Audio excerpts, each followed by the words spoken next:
Okay, now let's talk about the platform for building this community. Okay, I will use there are a lot of frameworks available. If you check it out, social media framework, you have tons and tons of different frameworks. You'll get confused. So I'm just using one, that I've been using in the past. This was developed by Michael Hyatt. He used to be the chairman of Nelson Thomas Publishers, and he's now an author unto himself. And he came up with the idea that as a marketer, as somebody offering something to the public, you need a platform. And the platform he defined as a stage that gives your message leverage and visibility. So in our case, we're here. I have my platform. No, I don't have a platform, but since I'm here in front, here's my platform for saying my message. But there are only less than 15 people here listening to my message. So what you want to do is create a platform so that your message is being heard by a lot more people. Okay? And there are 5 steps, 5 major elements in making your platform. He said, you must start with wow. He's a marketing guy, okay? You start with wow, which means you must create a compelling offer. And then you prepare to launch, and this is all about branding, so that people will understand what you're about. You build your home base, and basically it's about putting up your website or a blog, and then setting up all the other peripheral social media accounts. And then you expand your reach. You build your presence in social media, you must have a content strategy, and you build your subscriber list. So this is now building your community. And then you engage your tribe, you engage them in conversation, you build trust. So these are the 5 major elements. For our purpose today, I will condense this into 4. So we'll talk about the offer, prepare to launch, we build the home base, and then we join these 2 together in terms of our content strategy. Okay?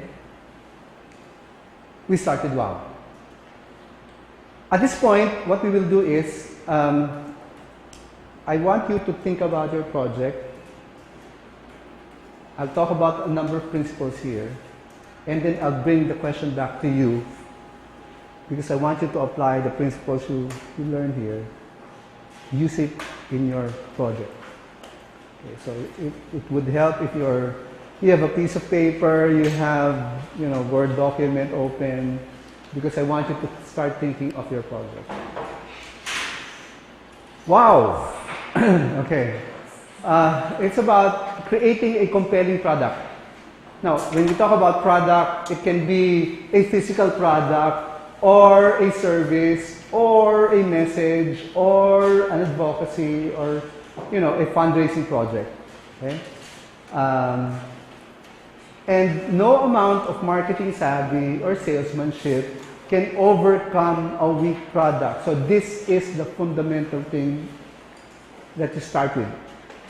You must have a compelling product. Okay? A product, you have to develop a product you are delighted to offer. You must be proud. You must be happy with your offer. You must be excited with what you're offering to people, and it should create a sense of awe and and wonder and excitement, and when people hear about your project, they will say, "Wow, ang ganda naman yan," no? Basically, what we want to evoke is the kind of reaction a small baby gets when we see something new. Everything is new to a baby, right? A rubber ducky, wow! A piece of towel, wow! Everything is new, Everything is remarkable. Everything is awe-inspiring. But if we can achieve that even with, a 60-year-old guy, if we can evoke that kind of response, then, we create a compelling product. Learn to recognize wow moments. There are 10 points here. There should be an element of surprise, which means the product should exceed the expectation of a person. It should create delight, amazement, wonder, awe. I try to remember the last time that you were in a state of awe. What was it that, evoked that kind of response? When was the last time you just said, oh, wow, that's amazing? When was the last time you had it? And do you remember what made you make that reaction? Anybody? Oh, the Grand Canyon. No, I haven't been there. I've seen a photo of the Grand Canyon. Wow.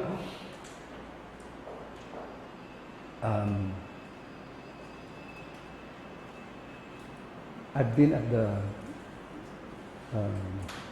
peak of a very tall building in Hong Kong, and I looked at the top. Oh, wow, ganda. Okay, that's awe-inspiring. Or when I was much younger, and I saw this very pretty girl. Wow! She became my wife, and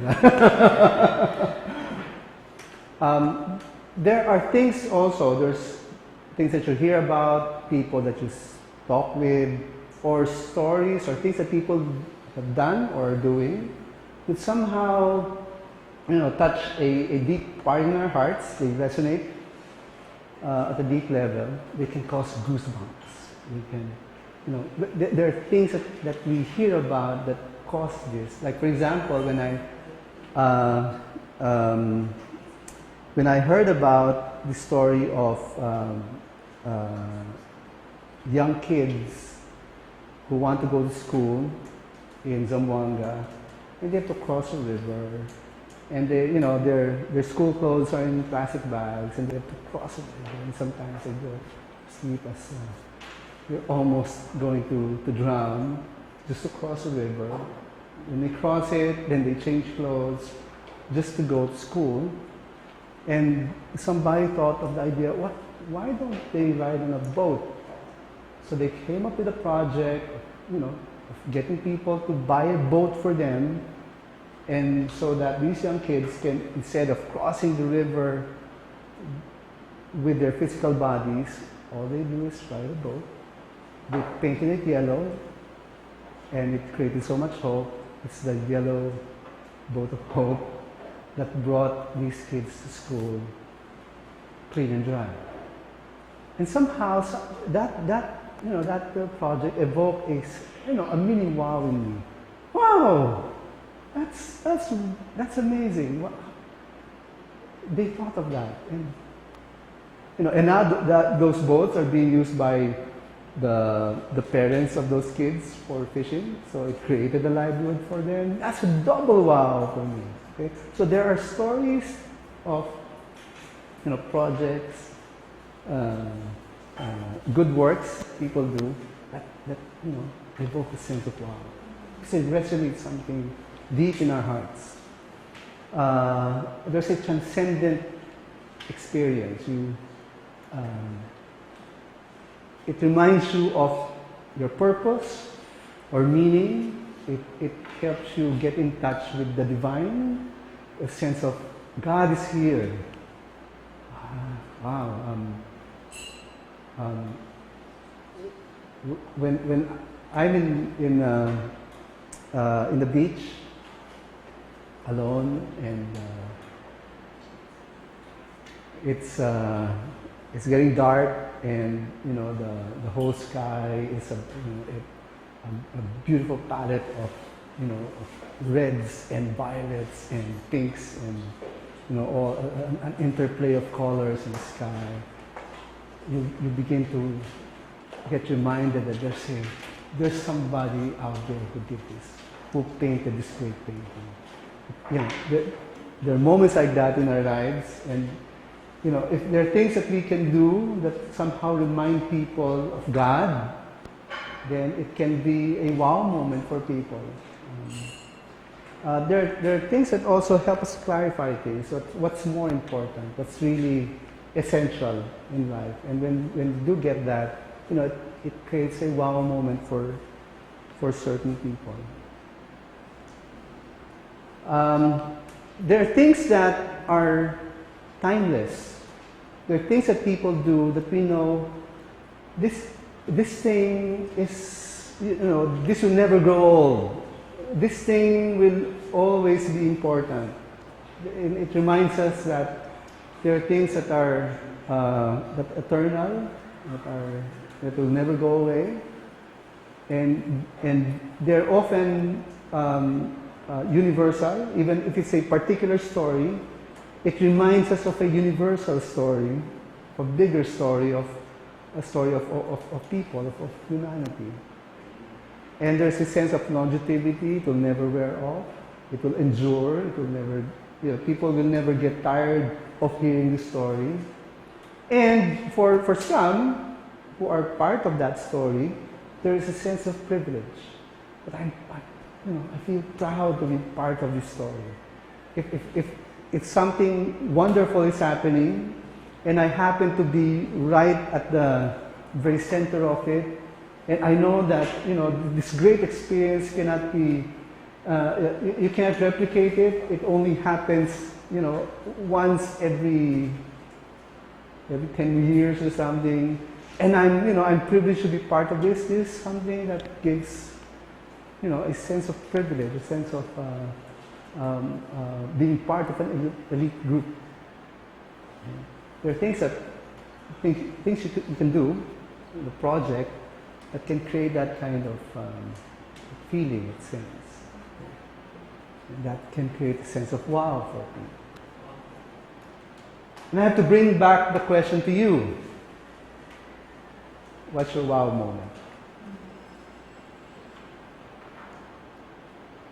You also have to give it a memorable name. That wow moment, that wow project of yours, you have to give it a memorable name. The right name can make or break you. You give it the wrong name, and it's not recognizable. People will forget it. You have to give it the right name. There's a guide that Michael Hyatt gave. You can use pink as a guide, meaning it should give a promise. Like our project was a promise that we will bless a child. So it's a promise. Or it creates intrigue. It creates a sense of, it evokes interest and wanting to know more about it. Our project in FEBC, crosscurrents.ph, because it has a double meaning, a swirling of current events, and at the same time there's a cross out there, the cross in the midst of current events. That's what we were trying to convey.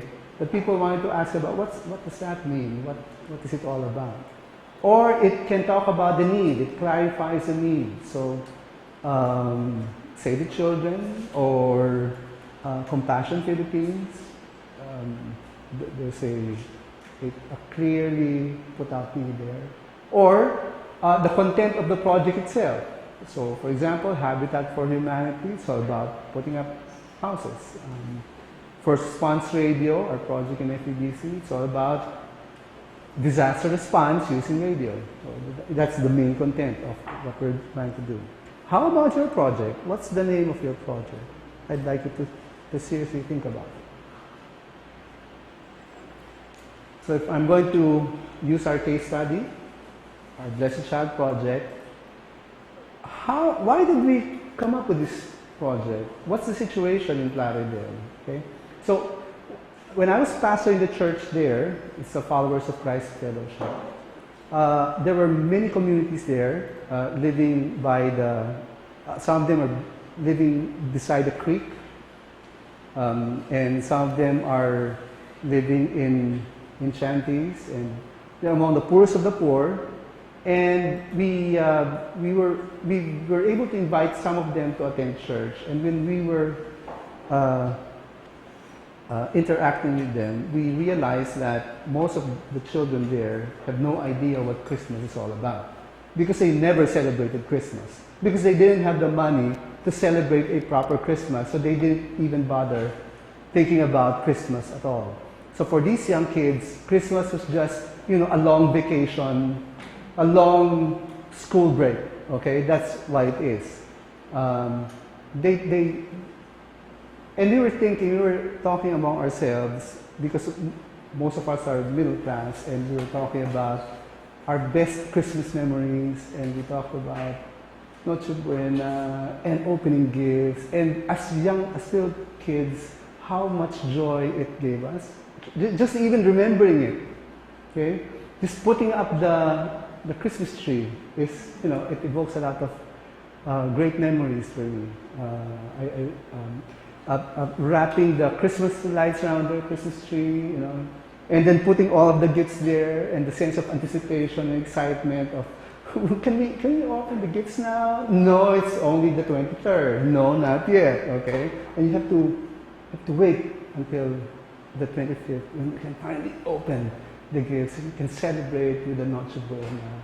And I remember a table full of goodies and food, and we just feasted on it. And it's fresh on my mind, because as a young kid, that was just, it gave me such sheer joy as a young kid. And we felt, what would it be like if we gave a Christmas party for these young kids that they will never forget in their life.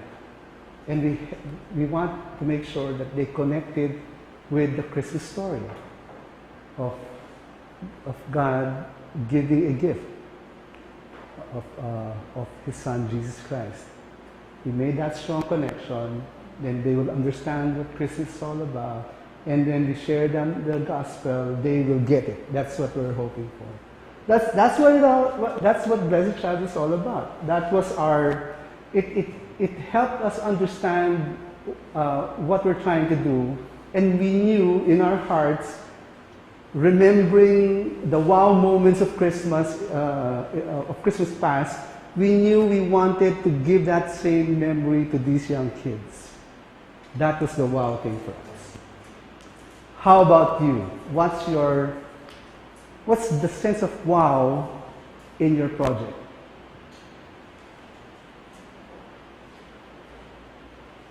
I'd like to ask you now. In the project you're thinking about, what's the wow element here?